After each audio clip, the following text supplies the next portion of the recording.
Rays fans are fired up for the American League wildcard playoffs against the Texas Rangers. From first-time season ticket holders early to Tropicana Field. I mean, this team's been in the playoffs 5 years in a row.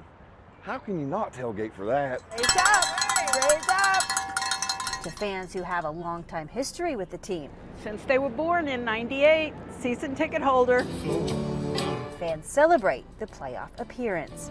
I think this team can possibly win it all this year. 50-50 charity raffle. Fans also looking beyond this series to a new stadium now that a decision has been made to keep the team in St. Pete. Go Rays! It sounds so exciting, I can't wait. Let's do it. Fans excited about the future of the Trop, hoping to bring new meaning to home field advantage. Go Rays!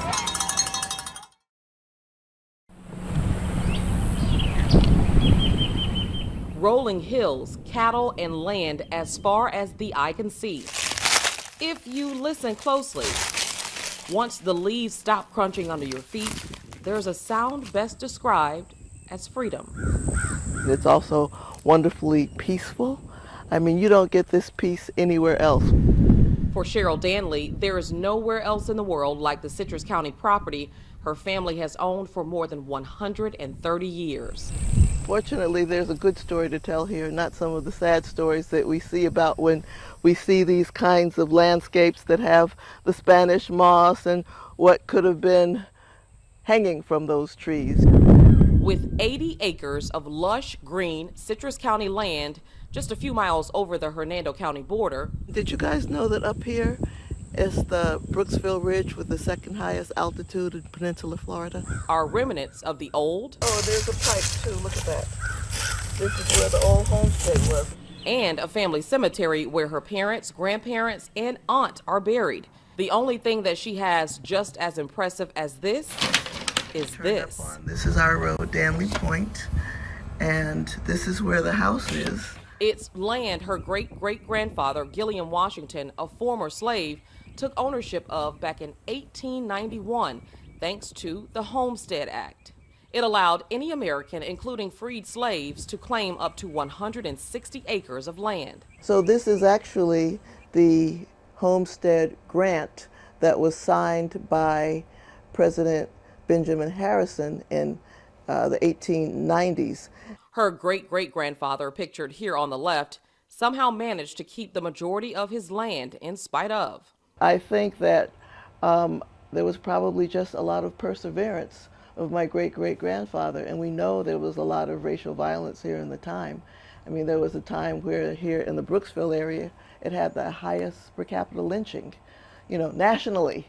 Cheryl can trace her family's history all the way back to the early 1800s. So I learned about an ancestor.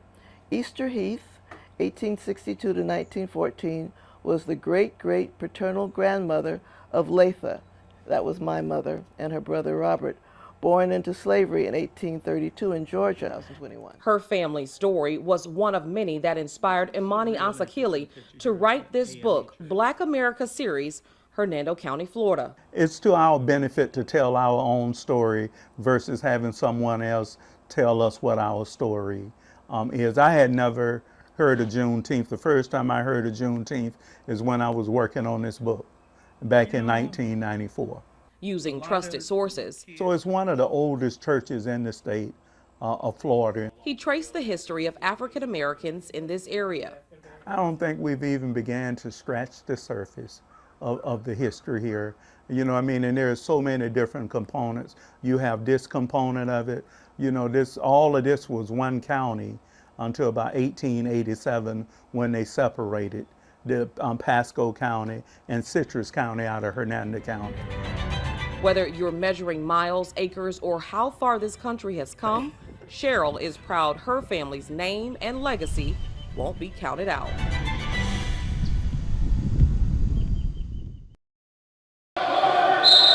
It is very intense. It's very entertaining to watch. Rugby is probably the highlight sport, and I think it's an action-packed sport. You are seeing people do incredible things, pushing their bodies and their mind past these obstacles that were told and were given to them. Absolutely. This is one of the best healing events that I've been through, and just to be able to compete and challenge yourself and work side by side with these competitors. Our success story is actually at the games last year, the 22 Warrior Games. Team SOCOM earned the bronze medal, and that was a first for us. Just the fact that they're out there doing it is reason enough for me to be able to wake up each morning and say, you know what, I need to give 100% of what I have today. It doesn't matter where or how their injuries, you know everyone's been through multiple surgeries, multiple events, hundreds and hundreds of doctors, and it's awe-inspiring just to see people out competing, and especially some of the competitors that are a little more challenged than others. It gives you a real sense of pride that swells up in your heart.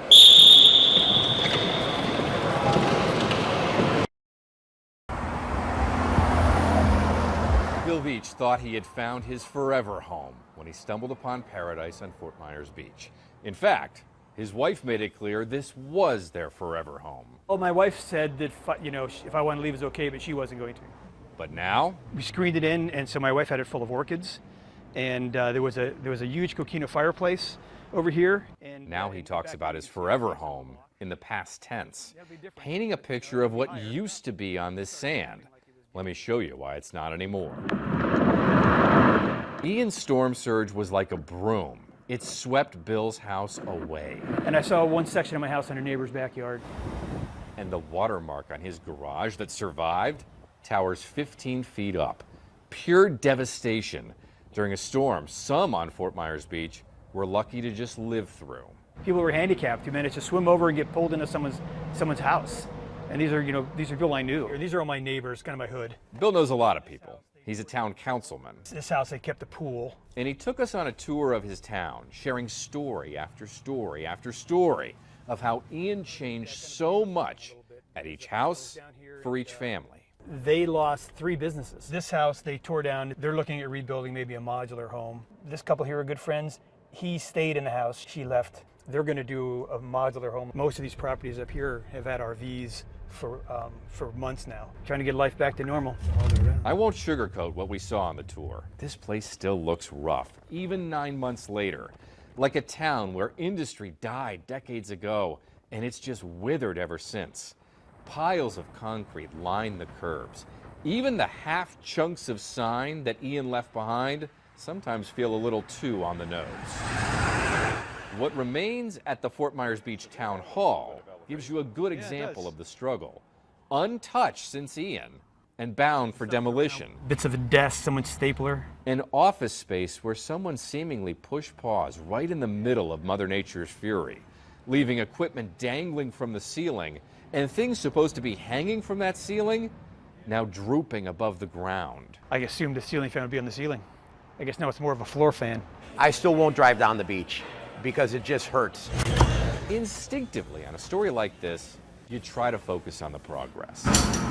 And what's happening at Goran Stakowski's Leaky Tiki restaurant counts as progress. They just reopened in a new location inland after Ian wiped out the old one on the beach. I mean, you're going to do what you need to do to make ends meet. And there are other signs and sounds of progress. And certainly I'd have to say probably one of them there. It is. You hear the rebuilding effort everywhere.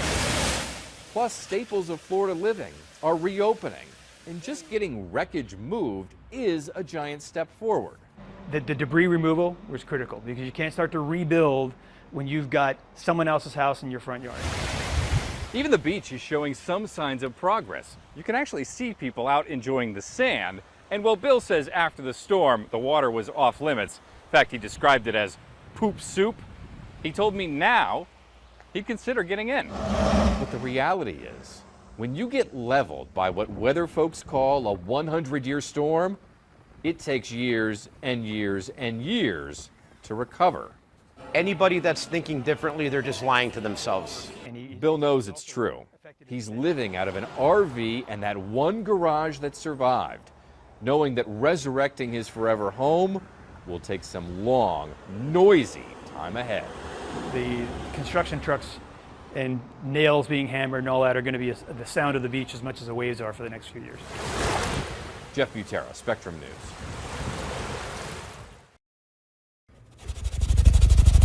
For Rachel Pierce, every brushstroke, every color, every dab of paint has meaning. Like all the stuff I paint on this is all stuff that I've seen out here. And every painting tells a story. I think we're all still looking for that originality and a story and a connection. So today, I'm going to use 5 of Rachel's original paintings to tell her story, so you can make that connection to her. Starting with this one of her first paintings after she made art her full-time job. 3 years ago, Rachel left her old career as a news anchor in Fort Myers and started her new one as an artist on Sanibel. And then when we moved out to this island, our life got really simple. I don't know, it's just a different life out here. It's simple, small town. She moved her family to Sanibel. She launched an art gallery on Sanibel. She drew inspiration from Sanibel. I'll use one of Rachel's favorites, a Sanibel sea turtle, as painting number 2. And I just have inspiration everywhere out here. It was heaven for her here until the hell of September 28th last year. Where's that restaurant? Where's that building? Where's my friend's house? Flattened, mangled, swept away. This time lapse shows you Sanibel's biggest issue, flooding. In just 1 hour, Hurricane Ian's storm surge turned the city into a lake. Maybe some parts 4 feet, but most 6 and above. And tore apart Rachel's gallery, and her house, and her life. The water's coming in must have been pretty violent because the stuff downstairs was so tossed and just an absolute, well, disaster. Let's make this painting number 3. Waterlogged, caked in dirt, destroyed. It's pretty crazy. Rachel had given her art life, but some of it died with Ian. To see everything, like all your windows like caved in and all your stuff just spewed. Like when we were cleaning up around the property, I was finding, just dumpsterfuls of my stuff. Those dumpsters were in the front of the gallery, and this was in the back. This is the Australian pines. A massive tree that Ian ripped out of the ground and bent like a straw. But this is a giant tree, and we're so glad it fell the way it did and didn't hit anybody's buildings.